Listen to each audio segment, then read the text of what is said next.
But what we have within this space is to be able to really dig deeper and name success and thriving from a much more culturally competent space. So racial equity is not a niche or a boutique issue. It is something that must be core to all that we do as local elected officials. Councilmember Ellison, whom we'll hear from later in today's webinar, and I represent a community that is home to a brilliant community rich with diversity and culture, but it's also, unfortunately, home to some of the worst in the nation racial disparities in many different quality indicator of quality of life.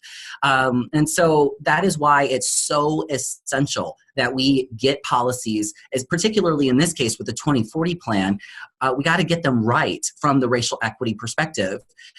The document itself names the systemic harms that the city of Minneapolis has caused.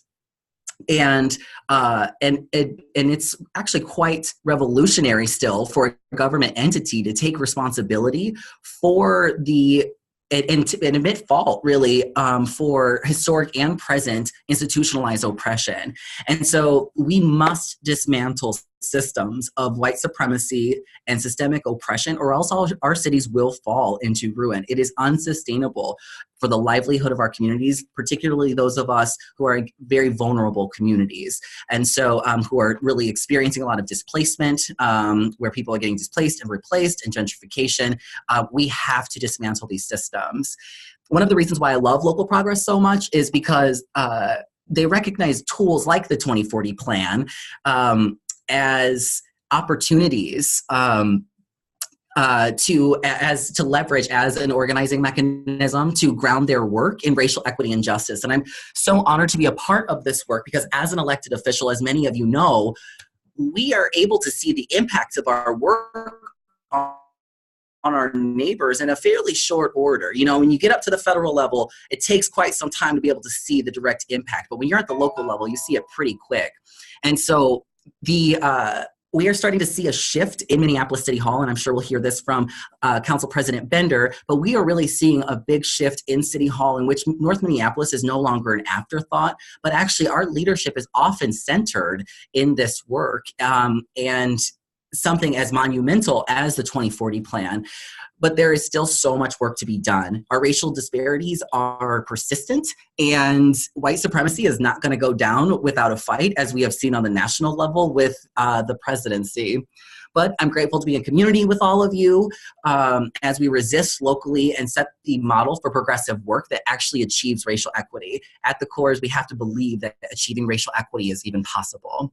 So with that, I am happy to introduce the Minneapolis City Council President, Lisa Bender, and Heather Worthington, City of Minneapolis Long Range Planning Director. Both of their leaderships have been essential in not only making this plan happen, but actually bringing it to life. And so it's been an honor working with them. And with that, President Bender, Heather, the floor is yours. Thanks, Councilmember Cunningham. Council President, I'm going to run slides for you. Okay. Great. Hi, friends. So I'm Lisa Bender. I'm the president of the Minneapolis City Council, and I have been a member of Local Progress since I took office in Minneapolis 5 years ago now. And just echoing Councilmember Cunningham's thoughts, I mean, we all learned so much from being a part of this network, and we've been really inspired in Minneapolis, learning from all of you and the experiences that your cities are having, that many of which are very similar to ours. We're a growing city. We have incredible pressure in our housing market. And I also know that we have lots of members of Local Progress who have really different economic contexts in their cities where, you know, population isn't growing and budgets are a huge issue. So as we talk about our experience in Minneapolis, we're just going to share what we did here and what we learned. And I think a lot of it, you know, a lot of it is really specific to our context, but I think the overall lessons are really transferable to lots of other cities around the country too. So I don't know if I know how to do the PowerPoint part. So Heather was gonna do that, maybe. Is that working? Or? No, it should be. I think we just need working? to. Yep, here we go. Okay, great. So I can do this then. So we want to talk about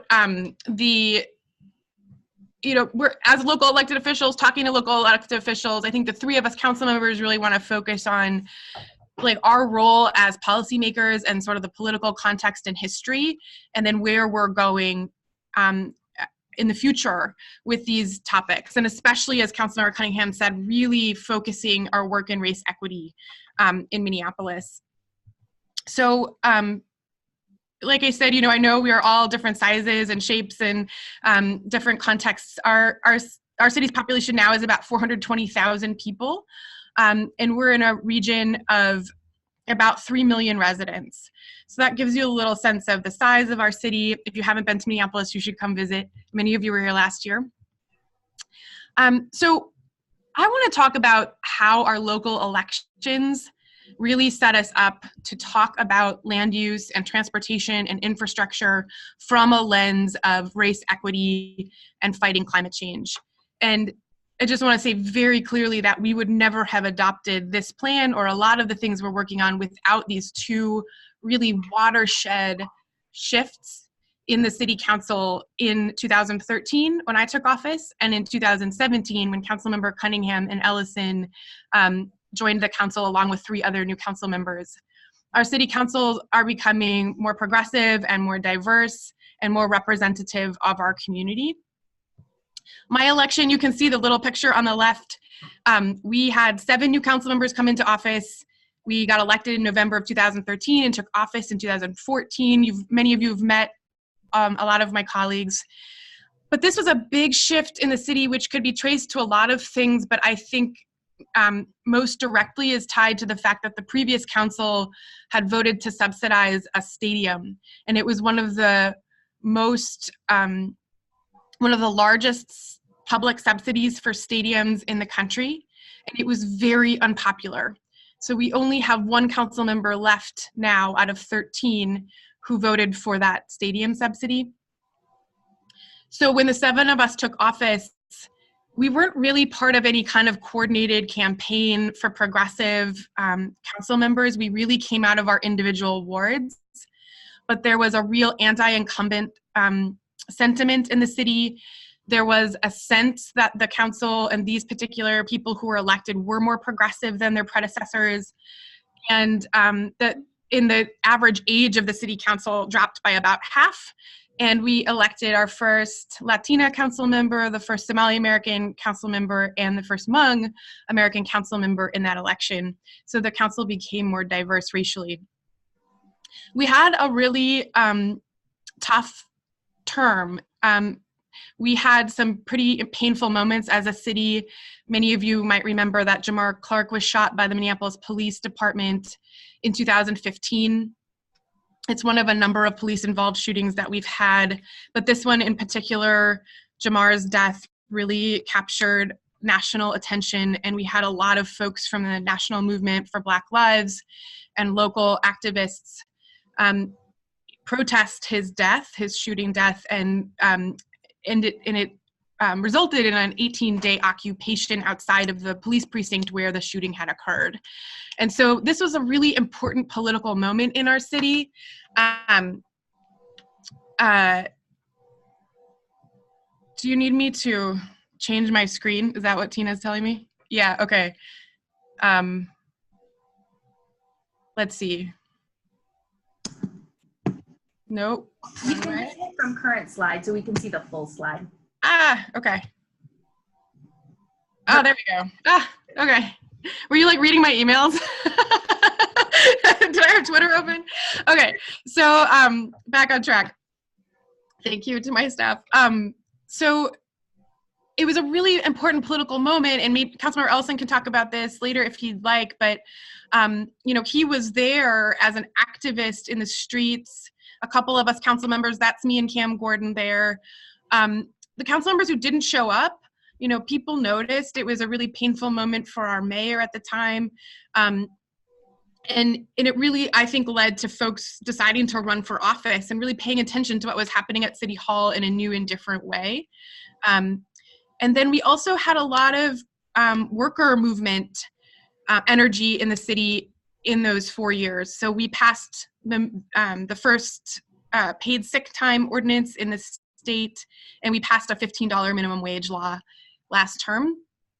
And both of those were worker-led, they were organized, and especially the minimum wage vote was very contentious and really started to serve as a test vote for the council of that term, and led to folks being challenged by more progressive candidates.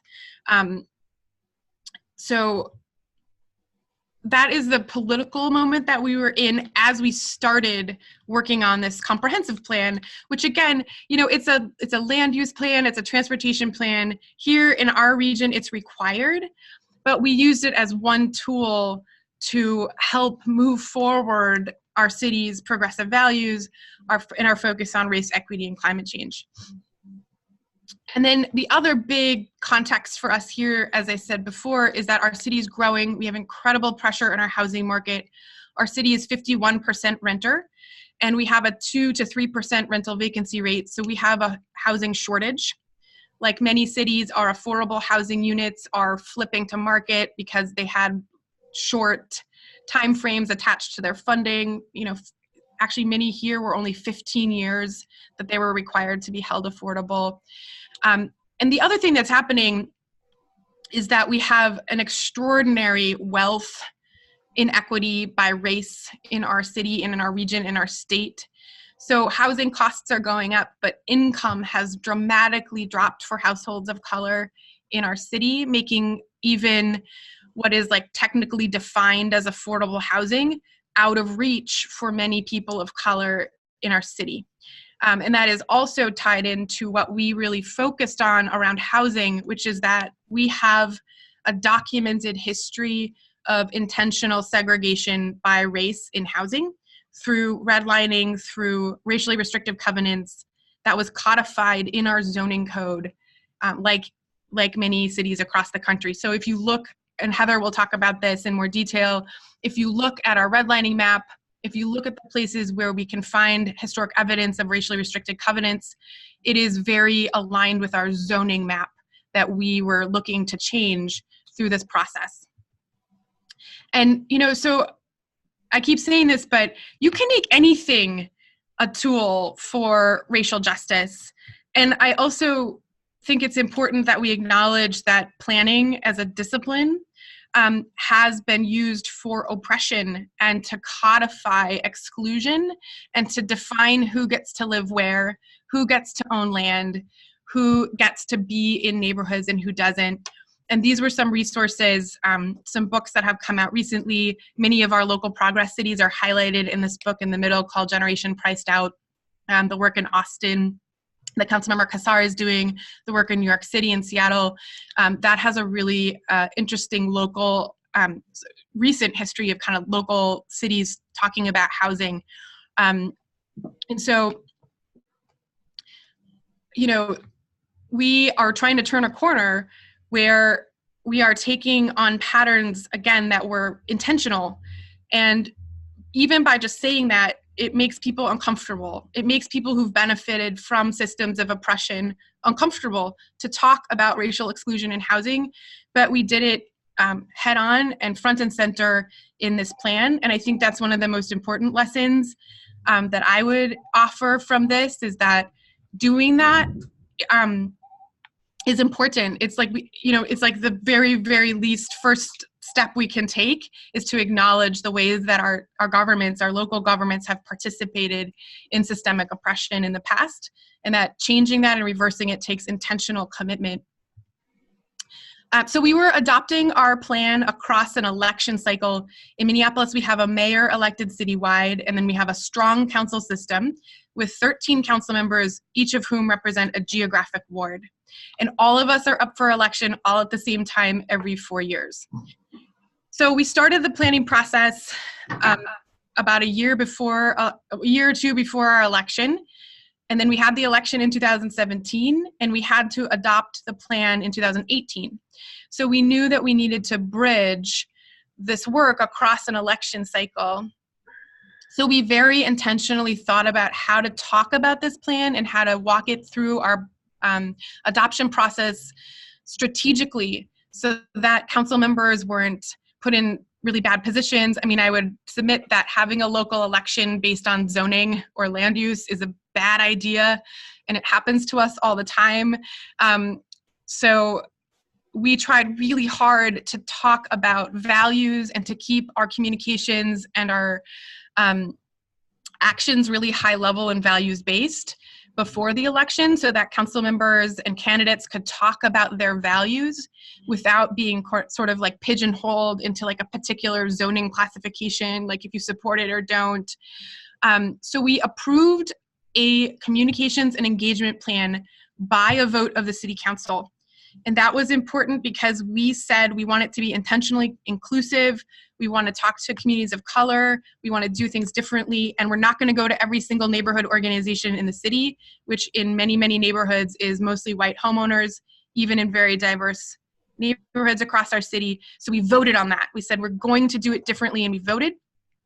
And then we brought through the rest of the plan incrementally and gave council members a chance to talk about goals and values at a high level leading up to the election. And then after the election in 2018 with a new council that had been overwhelmingly voted in on a progressive platform that included support for new housing units. So we have what you could consider or call like a pro-growth, pro-equity city council, or at least an accepting of growth, accepting of the reality that we are growing, and in terms of housing, that we need more housing units. We have high standards for what that looks like. We want them to be affordable, and there's a lot of meaningful work happening that Councilmember Ellison will talk about, but we don't have what I've seen in a lot of other cities, this pattern of like a leftist, but stopping development kind of coalition forming here. So it's hard though. I think, again, Councilmember Ellison will talk about how we're trying to strike the balance of centering communities of color and also progressive values in a market-based system. And as you all know, it doesn't always work so cleanly, and I think we have to be really intentional when we try to do that. In the end, we passed our plan 12-1. You know, and like I said, we would never have passed this plan or many, many other things that are happening this term without 3 council members who got into office by challenging incumbents, Councilmember Cunningham, Ellison, and Schrader. And then we had an open seat because our current mayor ran for office from the council. And the 3 people pictured there are a progressive Democrat, a Green, and a socialist alternative candidate. And the Democrat won, but the socialist alternative got the highest number of votes in our ranked choice voting system. So that was a very clear vote from a ward that includes our downtown and the very wealthy areas of the city. So we had a clear progressive majority. I think partly why this is working well in Minneapolis is because our advocates are so aligned. You know, we have YIMBY advocates, Yes in My Backyard. We have really strong affordable housing advocacy who held candidate forums all across the city. We have race justice and police reform advocates asking for us to divest from our police department and invest it in affordable housing. And we have folks who are organizing renters and workers across the city who challenge us, you know, who ask us to stretch farther and to think bigger, but who generally supported the direction of this plan. You know, our local SEIU chapter supported the land use and housing policies in our plan. And then along with our transportation advocates who see the link between housing, land use, and transportation. Our environmental advocates, the Sierra Club is pro-housing. So there's just an incredible alignment of our advocacy community here that makes it a lot easier for us to do our jobs as policymakers together. So I was elected council president.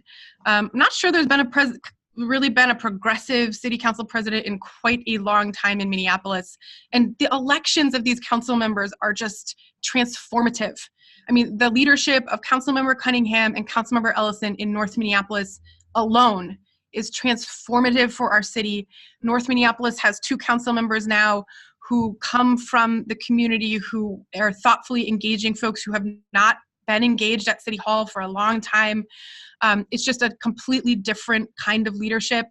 And so, you know, I'm really excited about the future of our city and the leadership of the new council members and all the energy they're bringing to the work. So I've talked a lot about the politics. Heather's going to talk about the plan, but we eliminated single-family zoning citywide. We allowed up to 3 units on any lot in the city.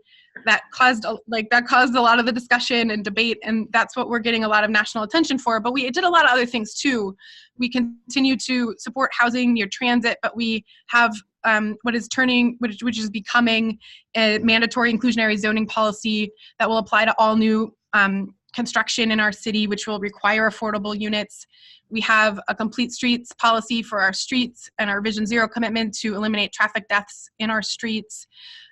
We took on climate change a lot, and that's something that we really heard from people who are like my age or younger. I'm 40, and I was so struck by how many young people came to speak and talked so passionately about climate change, and that is front and center in our plan. And then through all of it is a really important focus and commitment to race equity that acknowledges the past of our city and all the things that we need to do to move forward intentionally. And I just want to say, triplexes, it was just such the big deal. And I think there are 2 ways to talk about this. One is that we made it easier to have housing in every neighborhood in our city, and it will impact people's lives. It will make it easier for families of all sizes and incomes to live in neighborhoods all across the city, no question. But it's not the thing you would do if you it's not going to get us the most number of new housing units. It's incremental, it's going to take a long time. And so in some ways it's really a philosophical debate. And I think one of the things that we have to decide as policymakers is where to put our energy and which fights to take on. And I think this one is worth it. I think it is worth having the conversation in a city, who gets to live where? Why are renters bad in a neighborhood? Because that's the language that you hear. And we started legalizing accessory dwelling units. We allowed a little cottage in the backyard or a second unit in an owner-occupied home, and we started hearing that language. You start to be able to pull it out and address it head on and really talk about what we're actually talking about. So I think it is worth having that conversation in a city and doing it intentionally and really making it clear that it's about class and race and who gets to live where. And I think there's another example in transportation, which is open streets events that shut down a street for cars and open it up for people. And it's not the thing that's going to lead to mode shift in your city, but it is a thing that challenges people's ideas about what streets are for and who gets to use them for what. And so similarly, I think some of these things that challenge our assumptions about the status quo are really powerful. And that's one way I think of the conversation that we had about exclusionary single-family zoning. And so with that, I will turn it over to Heather, and she will talk through the technical details. And I think I went on a little long, so I'm sorry.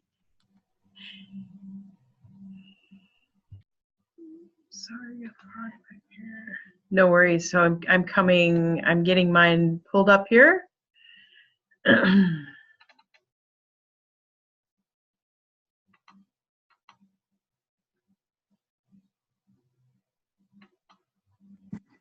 And you can go to slideshow mode. Yep, trying to. There we go. Awesome. Thank you, Lisa. Great. Thank you, Council President Bender.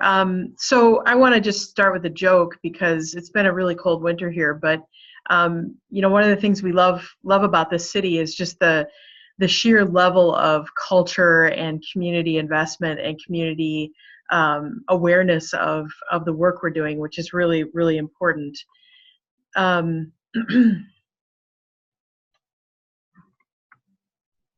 So in Minnesota, we're required to submit a comprehensive plan every 10 years by state statute. And there's 8 required elements for every comp plan. You can see those below.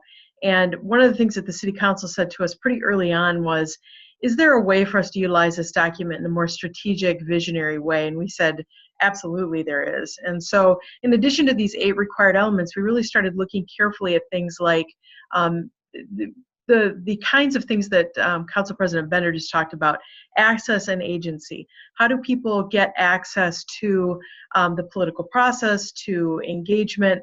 How do they get agency with their local elected officials? How do they become decision makers? And so that's another thing that's really embedded in this comprehensive plan, besides these 8 required elements. And I should just say that the 8 required elements are really about systems that, because we are a metro area of 85 cities, we have to work together to accomplish things like unified wastewater treatment and transit. But each city still has its own identity and its own unique set of issues demographically. So this is really about a legal implementation of land use policy through a specific zoning code. The zoning code comes after the comprehensive plan is approved by the Metropolitan Council. It's an update of all of our systems plans like Access Minneapolis, which will become our transportation advisory plan, and our climate action plan, which was actually passed back in 2014. So we're one of the first cities in the nation to sign on to the climate action goals. And then adoption of specific ordinances, for instance, the inclusionary zoning, which was a very important part of this work to ensure that as we made significant zoning changes to land use regulation, that we were following on with changes to policy about affordable housing and how it would be built in the city. And then obviously this relates to the city's budget and how we spend dollars and how we prioritize the spending of those dollars. These are the 14 goals that the City Council adopted back in 2017. So it was in the spring of 17. And these followed on the city's adoption of 6 values, which I'll show you next. But these were I call these kind of the foundation, the underpinning of this document. And every time that we were asked about why these were important, we went back and we said, because the council adopted them, because the council put a line in the sand, so to speak, about what was important in terms of the future of the city. These are the 6 goals that are underlying those 6 values that are underlying those 14 goals. You can see equity is one of those values: good government, competitiveness, livability, sustainability, and growth. Minneapolis has just hit our 7th year of over $1 billion in permit value. And so we are a very hot city when it comes to development. But we're not a very equitable city. And one of the things that we know is shaping this response in the 2040 plan is that over a period of about a decade, we lost somewhere around 10,000 naturally occurring affordable housing units in the city, primarily to market rate conversion, as Council President Bender said. And so there remains a concern about wages that are going down and rents that are rising in a way that is not sustainable for Minneapolis long term. We also got a lot of press about the miracle of Minneapolis and why it's such a great place to live, and it is. At the same time, we were getting called to question, and I think importantly and accurately, about our deep racial disparities in this community. Minneapolis and the Twin Cities generally, and Minnesota to a larger extent, ranks at or near the bottom of most racial disparity measures. And so that's a big challenge for us. We're the 2nd worst for racial equity. We're the last in financial inequality. Families of color here make about half those of their white counterparts. So the question we posed to the community was, how do we undo these barriers and overcome these inequities that have created policies in our city like zoning and that have prevented equitable access to housing, jobs, and investments? We also at the same time found the work of Mapping Prejudice, which is a program that is led by Professor Kristen Delegard at the University of Minnesota. It is a way to map the racially restrictive covenants that were recorded against deeds on properties in Minneapolis beginning in the 19-teens. And we looked at, as we were looking at their data and their maps, we started looking at our zoning maps, and we realized there are some strong correlations in the language that's used in deed restrictions and some of the determinations that were made, for instance, around the Homeowners Loan Corporation redlining maps.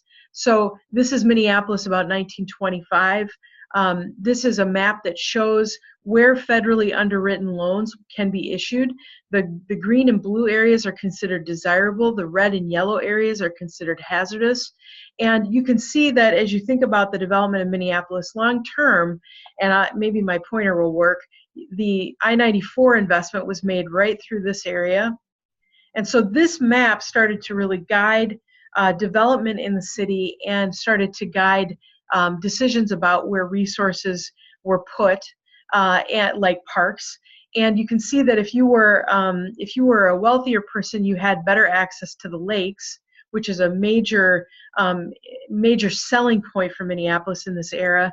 Also, most of our parks investments were made through this chain of lakes area and along the riverfront. And so access to these amenities was limited to people who were white and middle class and who could afford to buy a home in those areas, and typically a federally underwritten mortgage. In the yellow and red areas, you were not eligible for a federally underwritten mortgage, and so this coined the term redlining. But more importantly, what happened then is that we took these redlining maps, the racially restrictive covenants, and we basically turned them into regulation by creating single-family zoning. So this is a map that shows an overlay of that Hulk redlining map with you see those bright pink polygons. Those are the properties that had a racially restrictive covenant recorded against their deed. Now, in 1958, the state of Minnesota actually outlawed these racially restrictive covenants, and 10 years later, the federal government followed with the adoption of the Fair Housing Act. However, the damage was done because this zoning was put into place by 1963. And you can see that it had an impact on the number of housing units per building that were built. And you can see in the south of Minneapolis and the far north, we had very few of these missing middle or small apartment buildings built.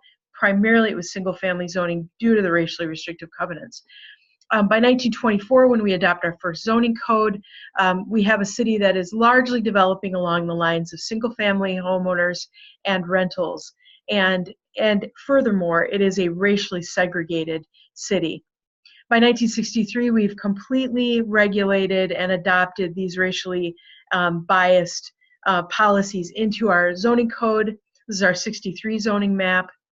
And today, this is what the city looks like in terms of how it has developed over time. The gray areas represent the single-family zoning in the city, and you can see that overlaid on the racially restrictive covenants in pink, and the Hulk map in the red, blue, green, yellow colors. So you can see that over time, what we've done is we've taken those racially restrictive covenants and we have turned them into legal restrictions in terms of where you can access housing if you're a person of color. We also know that demographically, these trends hold. People of color primarily have been segregated to the areas of the city that experience the highest rates of poverty, the lowest rates of home ownership. If you're a white person living in Minneapolis, you are typically living in areas that are 80% or greater white. And that is primarily the far northeast corner of the city and then most of the south part of the city. Just very quickly, I'll go through these. Again, back to the disparities problem that Minneapolis is experiencing, and we're trying to reverse these, but they are deep and persistent. If you're a person of color living in the city right now, you have very poor outcomes when it comes to median income, especially if you are African American or Native American. You have the highest rates of poverty. You have the lowest rates of attainment of a high school diploma, and you have the lowest rates of home ownership. So one of the things I want to talk about is how we approached engagement. So as Council President Bender said, we had a very clear charge from the City Council that we should engage as widely and deeply in the community as we could. And we had a lot of conversations, almost 250 community meetings. A lot of these meetings were pretty informal. We did pop-up meetings on buses and light rail trains. We met with cultural communities, we met with racial communities, we met in large groups and small groups. We did artist-led engagement with local artists. We had a website that was primarily where the document itself lived. We took 18,000 comments during the course of the feedback portion of the process. And we did a lot of activities that engaged people visually. And I want to just say that I think the visual engagement of this plan is perhaps unique in terms of how we thought about explaining complex land use and zoning issues to people through more of a visual approach. And we also wanted little kids to be really involved in this process because we offered food at every meeting, we offered some childcare, but primarily we wanted kids to really be engaged. And so we did a lot of activities like you see on the lower right here with coloring. We did a lot of mapping activities. We had a whole, what we called our 2040 roadshow. And we took it out and we set it up in different spaces. And we had tour guides who could walk you through it and explain what we were trying to convey and ask for input on. We had a really different kind of process. And then we had a lot of these comment cards where we asked people to talk to us about specific issues. And we would inform them about this. For instance, in the upper left-hand corner, more jobs are accessible via a 30-minute car trip than a 30-minute mass transit trip. We wanted people to start to think critically about how to solve some of these challenges that are facing Minneapolis right now. And again, we really wanted to engage with kids because kids, this plan is really for children. If you think about the arc of this plan, as we've said before, we're thinking about our favorite 5-year-old here. So this was some of the engagement that we did. Starting in April of 16, we have a citywide community connections conference, and we started with that and then went on through a bunch of different cultural community dialogues. May through December, we did open houses, we did open streets, as Council President Bender mentioned, community dialogues, we did some digital work. In January, we did more dialogues and open houses. In March through July, we did public comment and we did ward meetings in every ward. Sometimes we did up to 4 in each ward, depending on the level of interest. And then we released a final draft in late September of 18, and we continued to take comments just in the period of time between March and the release of the first draft and the final draft release. We received almost 10,000 comments. So the plan resulted in 97 policies with a variety of action steps. These are really policy statements that will then be taken and then extrapolated into a more robust policy process, but really covering everything from complete streets to Vision Zero, stormwater and water management, waste reduction, building design, greenery, affordable housing and renter protections, small business development, worker protections, equitable economic development, arts, culture, creative economy, historic preservation. So really we covered the gamut. And this is an example of one of the pages. I just want to highlight that, for instance, with our reduced disparities goal, we had 35 policies related to that goal. And we linked them in this carousel at the bottom. So you can actually go through and look at all of the different policies that are related to this one goal. So again, these are the 14 goals and then the 97 policies as they relate to those goals individually. It's a big complex document, but breaking it down on a website like this and having strong visuals helps people to understand the connectivity. We got a lot of props nationally, which was great. Brookings said that really this was all about building more housing and building more units, and that single family zoned areas are really a great opportunity for cities to build more density and to build more units. They said large houses cost more, and so building a 3,000-foot structure that has 3 apartments in it might be a way to create more affordability. And the other thing that we did, and I think this kind of got buried in a lot of the discussions about triplexes, but we eliminated the off-street parking requirement for development in the city. We also happened to eliminate drive-throughs, and we eliminated filling stations. So we made some major changes in terms of some of the sacred cows, really, that are part of planning in America right now. And then build less expensive housing in desirable neighborhoods. And this really gets to the access and agency issue, giving people, especially people of color and especially people who've lived in poverty, access to higher amenitized areas is a really important part of this comprehensive plan. And how we put that into practice now is really the important work going forward. So just one example of how this gets done, and this is kind of a funny example. So The Onion said that, you know, back in 2005, that there's a magical zoning amulet, which is not true, of course, but if there was, we unleashed it back in 2010 by talking really more about substantial versus incremental. And one of the most important things that we did in the substantial area was that we built a lot more high-rises downtown. So we've eliminated height minimums for the downtown central business district, and we have really started to invest more in density along our high-frequency transit routes. Incremental is important equally in that this can help us reverse our single-family sort of exclusionary zoning that we had in place for about 60 years. If we can start to build that missing middle product in neighborhoods that have typically been single-family, we can improve access and agency to those areas for our residents. And this is an example of some of the work we did to visualize the built form and the land use requirements in the comprehensive plan. Before, we had always published a land use map, which can be a very difficult tool for people to understand. If you're reading the text and then you're looking at a map and trying to determine what does this mean. So what we did instead with this is we did produce the land use map, which is a statutory requirement, but we also produced a built form map.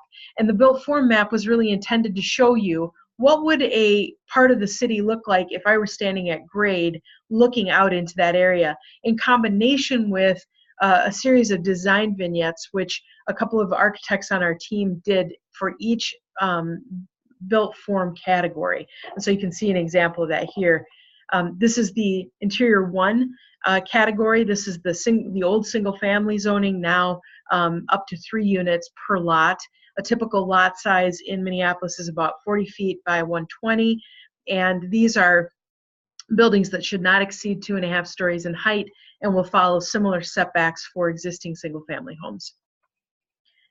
We got some kudos, called us the most wonderful plan of the year.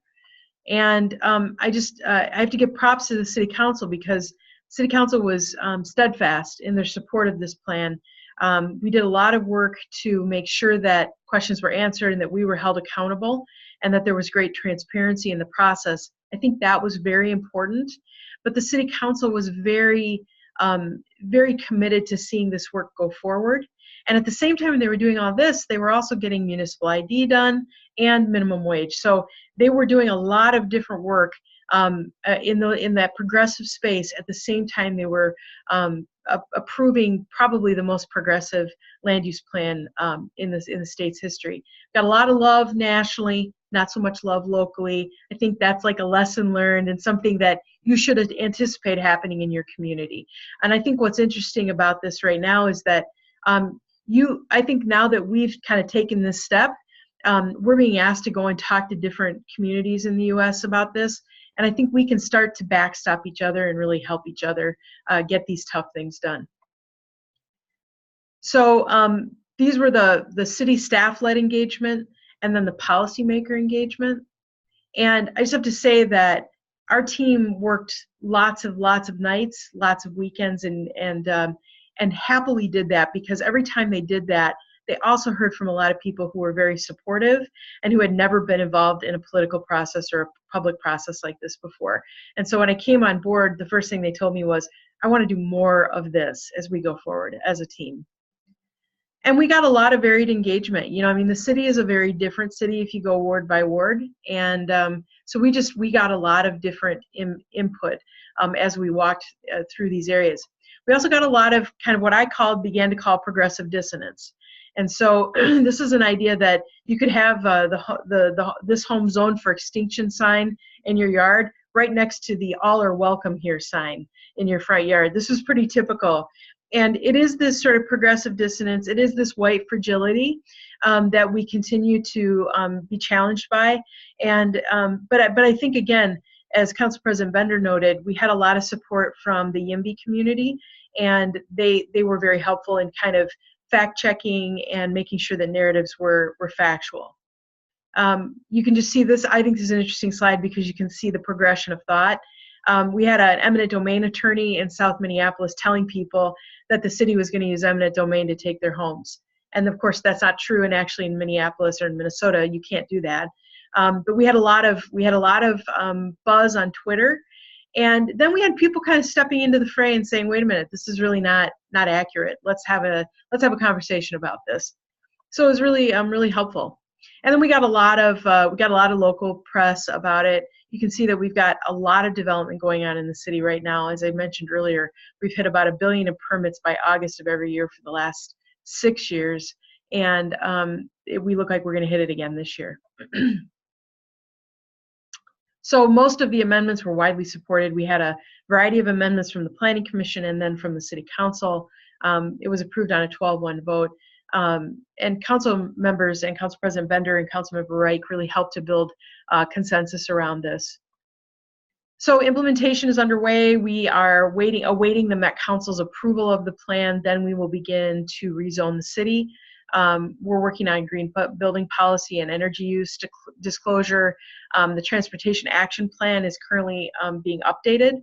We're working on renter protections, tenant protections, eviction prevention, anti-displacement, anti-gentrification, and obviously tying this work strategically through our Strategic and Racial Equity Action Plan. I'm going to let Council President Bender take it from here, I think. Is that right? No? Okay, keep going. Okay, I'll keep going. So we one of the questions. Councilmember Ellison. Oh, sorry. Okay. I mean, you could probably do this one, or he could. Yeah, go ahead. We're a good team here. Yeah, go for it.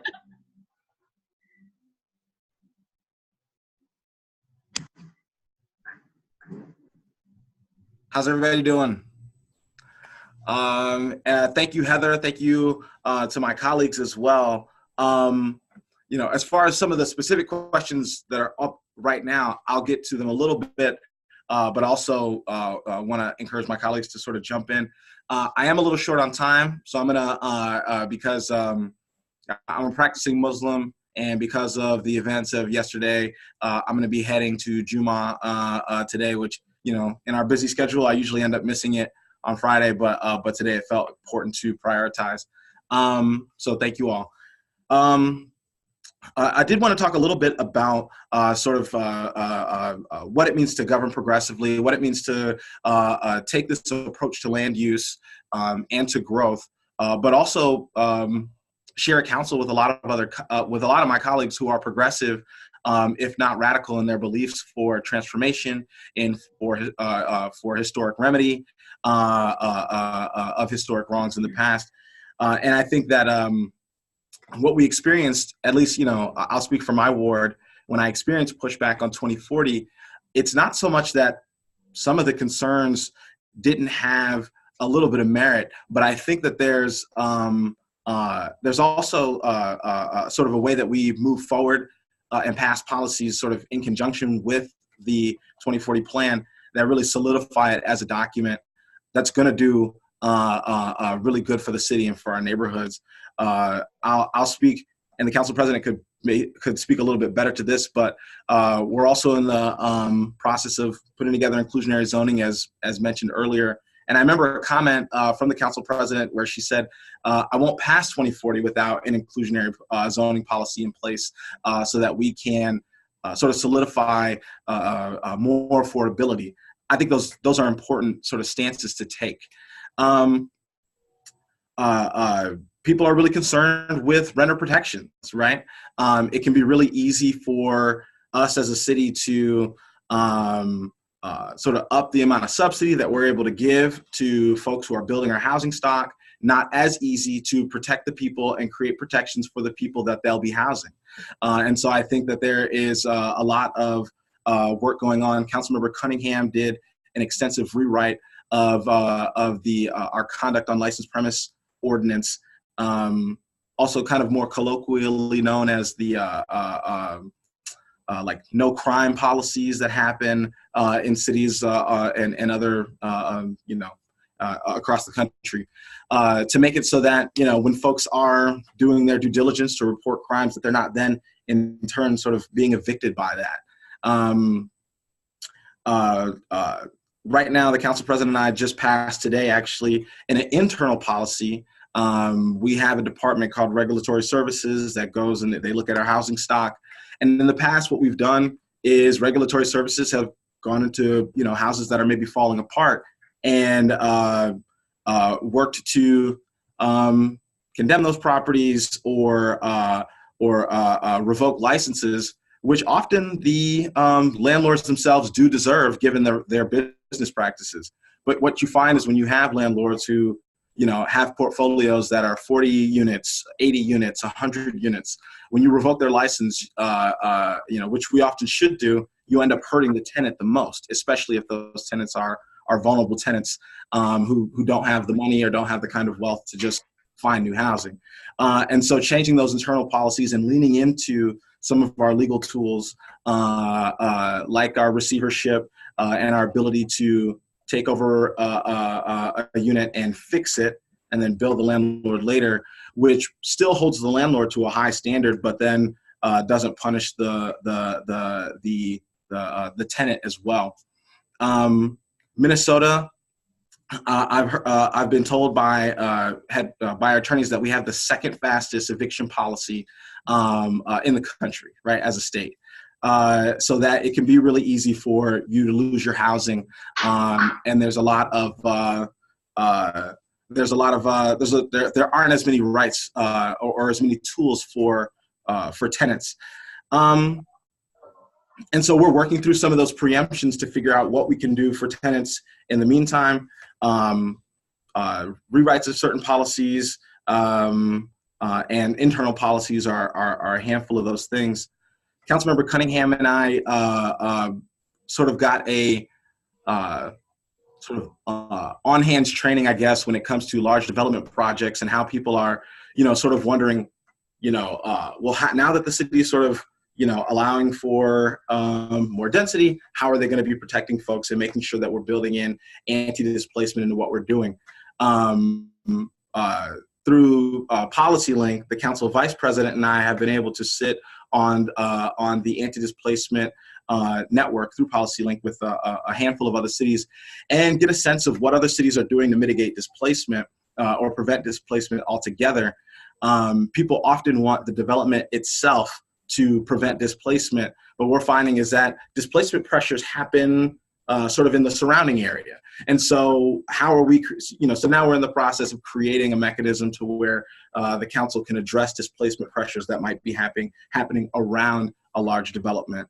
There are a number of other things that we're sort of legally preempted from doing, but I think that we've been navigating that really well. And really doing a good job of getting into the weeds. You can have your principles, you need to have your principles, but I think it does take a certain amount of digging, getting into the weeds to figure out, how do we make sure that that our policies are meeting our goals, that we are building other policies around larger policies like 2040 to make sure that we are addressing any potential unintended consequences. How are we making sure that we're keeping sort of the question of who benefits at the forefront of our mind as we sort of proceed into the future?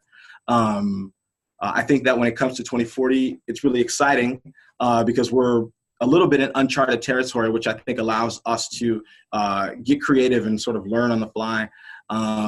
And hopefully, sort of create a pathway, create a rule book for how to right historic wrongs, how to make sure that anti-displacement isn't occurring, while at the same time not allowing disinvestment to continue to erode some of our most vulnerable neighborhoods. So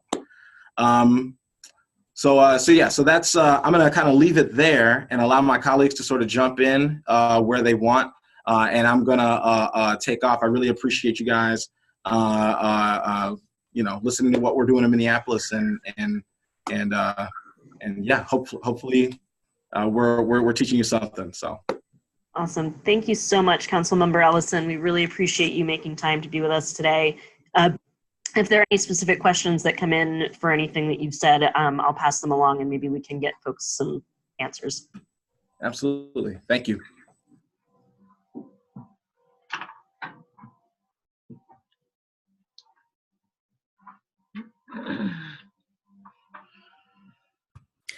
Council President, did you want to jump in now on it, or is there anything you would like for me to add to that? There we go. Is that working? Perfect. So I think from here we want to invite conversation, but I thought at the end we could just throw out some of the lessons that I think were highlighted by Councilmembers Cunningham and Ellison and Heather's presentation, and the story that we told. You know, I think it's that the process we used to bring this particular policy change through really mattered, and it included, you know, a political strategy, an electoral strategy, and an organizing strategy, and also a city process that was designed to build support. Like I said before, talking about race equity clearly, having white council members like me talk about race equity clearly, and also make space to learn and really lift up the leadership of our council members of color, I think was really important and continues to be important. You know, we like data is really important, and the compelling visuals of the maps that show our city's history and current reality, but stories of people who live in our city and work in our city are equally important. And so I think creating spaces for authentic dialogue where folks can come and talk about what it's like to try to find housing, what it's like to try to get around our city, and not just talk about like technical terms and zoning, and to truly be listening to our members of the community and tying people's stories to our laws is really important in the work. You all know how much elections matter, but we wouldn't have inclusionary zoning if we didn't have the city council. We wouldn't have this plan if we didn't have the city council and the leadership. And then, you know, we just had this magical moment where we had alignment between policymakers, our advocates were, you know, behind us on the same page, and our staff went so far above and beyond and just did amazing work. They embraced the challenge that we set out and did even more than we could have expected. And so that, you know, I think you could do things to make that happen, but we benefited from a magical moment in our city. And I think also this idea of, you know, who is an advocate for housing affordability? You know, I think it's looking for support in unlikely places and really building those coalitions intentionally. Like our transportation advocacy organization hosts conversations about white supremacy intentionally because they know that they tend to have membership that is white. And so they are intentionally like challenging themselves as an organization to learn and grow, and also working really hard to center people of color whenever they're advocating in neighborhoods. So just like that intentionality in our advocacy community, I think is important. And then the synergy that we have across all of the different issue areas is exciting. So I will stop there and turn it over to Phillipe or Tarsi or whoever is in charge of getting people's questions. Awesome. Well, thank you so much, everyone. We're so excited to have been recording this. And also, I haven't really had a chance to get the full preview from the last year's convening in Minneapolis. So this was really exciting for me as well. I want to give folks an opportunity to either chat your questions in the box. I think a couple folks have already gotten their questions answered. Thank you, Lisa and Heather. And then also want to give folks an opportunity, though, if you want to chat, or if you want to click on the little raise your hand icon at the bottom, Sylvia can unmute you. So please definitely chime in. And if folks are still thinking, I can jump in with a question. So give folks a minute. See if we have anyone. So I'm sort of listening to all of this, and the timeline was, you know, 2016 to 2019. You passed it. I'm curious, like, what is sort of the next step, or how are you going to be sort of checking in, and what does this year look like, even just in 2019?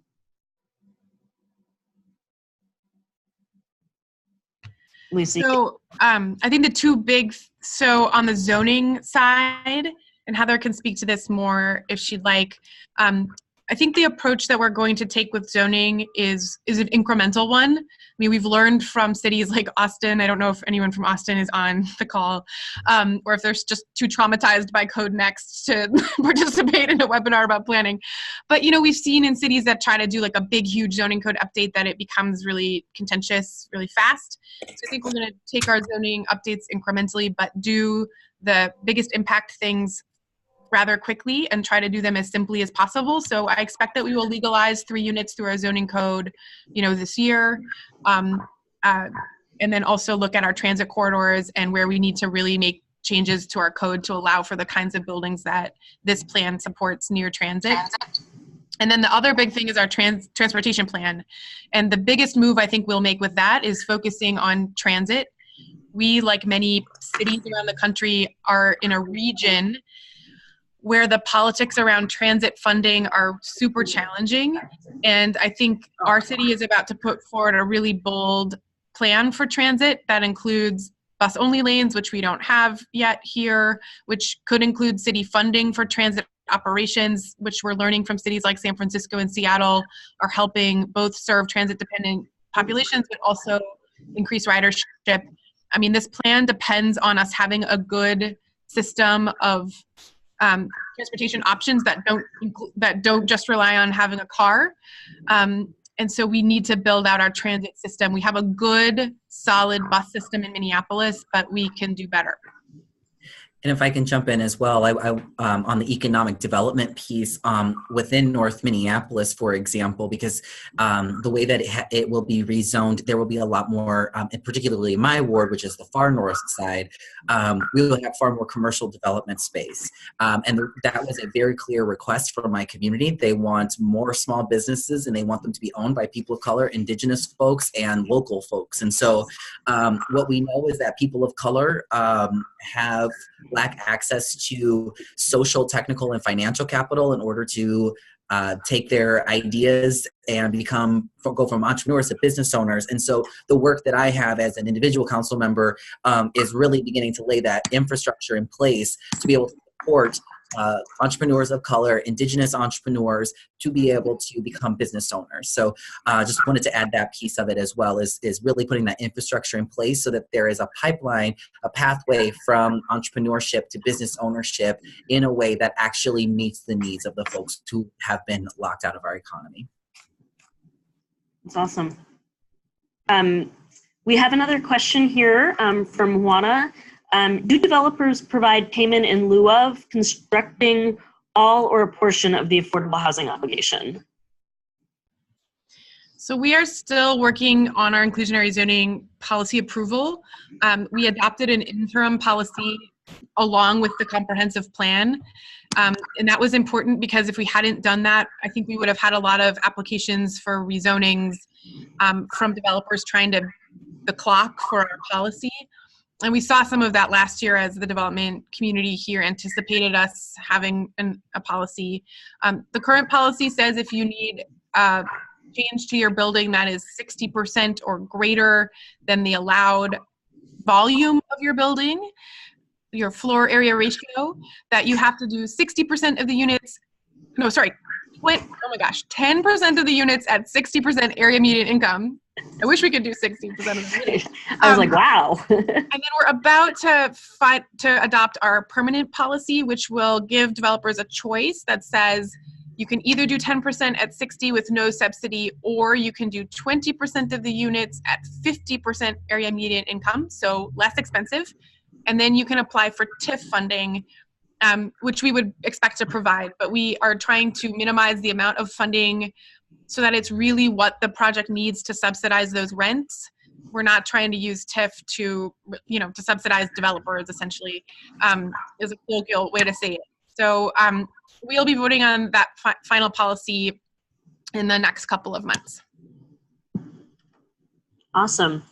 I can, on behalf of I think a specific university sort of town situation, there's a sort of a question or concern about experiences where transient students are moving into family residential areas And there's, lots of students that are sort of raising havoc in those neighborhoods.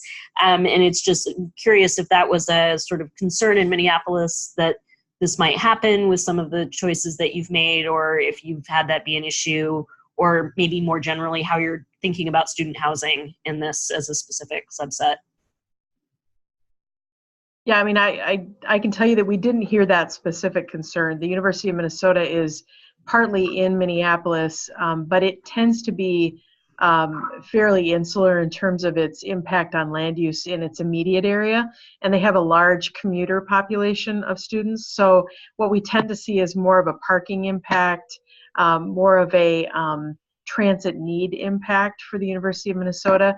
I think some of the land use issues that we have that we've discussed with the U over the years have been more related to the university taking land for university development, and so that continues to be something that we engage in dialogue with them about. But we haven't heard that more specific concern about student behavior in this process. So I can actually speak to that because that's relevant for the conduct on licensed premises conversation.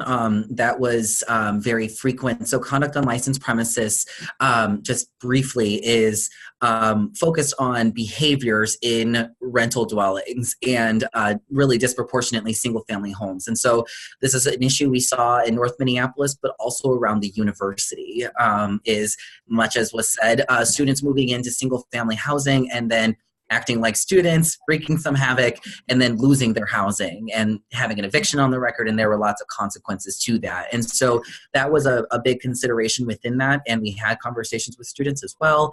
And so so I would recommend if there are issues around that to maybe check out our conduct on licensed premises work to be able to see an example of how we thought to address those behavioral issues within with students out in single-family home areas.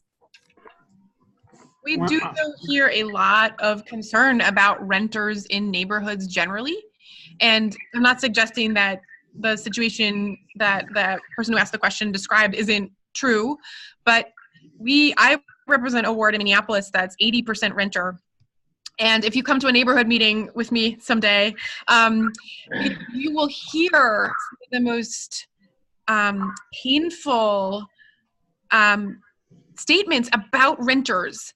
Again, in a neighborhood that's 80% renter, just very overt. They will be loud, they will have trash everywhere, they'll leave mattresses outside, and just a huge amount of pushback to adding more rental housing, even in communities that are majority renter. So I think, maybe to lift up what Councilmember Cunningham said, I think we need tools to address, people's behavior in community, but often it gets ascribed to renters more than people who own their homes. And I think it's important to unpack that and understand, what that really means and what are the right tools. And it's my opinion that keeping renters out of neighborhoods isn't the answer, that renters are super dedicated contributors to my community, even if they live in the community for a little while, that they are important members of the community, and it is our job to provide stable and healthy housing for our city, which is majority renter. And I just want to also add that I think it's quite relevant that both Councilmember Ellison and I are Black renters in North Minneapolis. As you would see on the maps that Heather presented, I think it was actually Council President Bender, there's actually nowhere now in the city of Minneapolis that's considered affordable to Black folks based on the average Black income. There's literally nowhere that's affordable. And so I think that it's very relevant and necessary, the fact that the North Side elected 2 Black renters to represent. Yeah, definitely. That's really, I didn't realize. That's great. We have another question from Juana. Does Minneapolis separate their residents' income as low income, moderate income, and workforce income when you're thinking about inclusionary zoning, or all levels of poverty seen as equal? I can start, and anyone could feel free to chime in. I mean, we have the ways that we legally define affordability in housing that we require, and we do use area median income, our regional area median income. We've had a lot of really interesting conversations about that, and it doesn't really make sense for people. But, the reason I think a lot of communities use that is because affordable housing is built with lots of different funding sources, and that's what the funders use, and there's a lot of reasons. But I think it's a great question to ask, is like affordable for whom, and how do we define that? We have lots of units that are defined as affordable in our market that we're trying to preserve. But also balancing the quality of housing and making sure that it's well maintained and safe for people to live in, and that's not being disinvested, that it's not inexpensive because it's disinvested. I mean, we have a huge problem with very low income housing, 30% of area median income, which requires operating subsidies. We're starting to provide city money for rental subsidy. Our county is about to make some big moves on affordable housing. And the state is investing millions of dollars in the governor's proposed budget for things like rental subsidy to hit those much lower income folks who are not benefiting. I think the answer to the question is yes, a very low income family will not really benefit directly from our inclusionary zoning ordinance. It will help people, at the 60% area median income level, which is pretty high. And so we need better tools for very low income renters in our community, and homeowners too. And just to share for North Minneapolis, both wards 4 and 5 actually have the average median, or the median income is below 30%. So even what's considered deeply affordable housing is actually still outside of the range for most Northsiders, for many Northsiders. Yeah. Very, very helpful. Thank you. So we have one more question that I just saw come in. Are all developments proving affordable housing set at 20% of the total number of units, or providing, affordable housing? So just like what is the percent of units that are required to be affordable, I think? Yep. The new policy is 10% at 60 without subsidy, or 20% at 50% AMI with subsidy. Okay. Great. I love all the nerdy questions. There's no in lieu fee for those of you who like to talk about inclusionary zoning. I mean, these policies are hard to write. There's like a lot of technical detail in them. It's hard to understand what's the right spot to hit in your market. Obviously, if you're quote unquote killing development, which is what developers always say you're going to do, then you're not, but if you really are impacting your market by making it too hard to build, then you're not getting any inclusionary units, because you need units to get these built. So, I don't think inclusionary zoning is really in itself an answer to affordable housing. I do think it is one tool. If we had it in place over the last few years, assuming development would have happened at its same rate, we would have had hundreds of units built. And we would have had about the same number that we build through our trust fund built through inclusionary zoning. So I think it's one way to leverage market growth in a city. I think it was clear that this council wasn't going to allow significantly more housing growth or make it significantly easier to build housing without this affordability requirement. But I think there are a lot of legitimate questions about inclusionary zoning. Yep. And then we have a question from Tangier in Denver. Can you elaborate on finding affordable housing support from unlikely places? So maybe an example or two. I think it's I think it's different here than in some cities. The way that our environmental advocacy community interacts with housing, our Sierra Club, for example, and some other local environmental advocacy groups really support housing supply as a way to support environmental sustainability. Our transportation advocates as well. And then our local labor unions, our SEIU supported a lot of the policies leading up to this plan and the plan as well, and really talked about affordability for workers in our city and tying housing to that, to the issues that they work on. Their members need affordable housing. So I think, we have housing advocacy organizations, but a lot of the support came from member-based organizations that don't have housing as their primary focus of advocacy. sort of cross-issue support organizing for sure. Well, this has been amazing, and thank you everyone for your questions.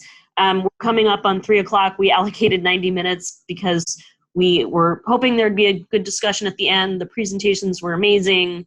Apologies again for the technical difficulties getting started, but I hope everyone took something away from this. Please feel free to reach out to Local Progress. If you have additional questions or things come up, we're happy to facilitate sort of response and connections. And we're looking forward to putting together more programs for the year that are focused on other cities and what they're doing in the housing world. And I'll do a quick plug that registration is open for our 2019 convening in Detroit, July 26th and 27th. So I'll be sending out a link for registration in the follow-up, and we hope you'll see us there, if not before. So thank you everyone so much, and to all our presenters, you are wonderful and I deeply appreciate you. Betty.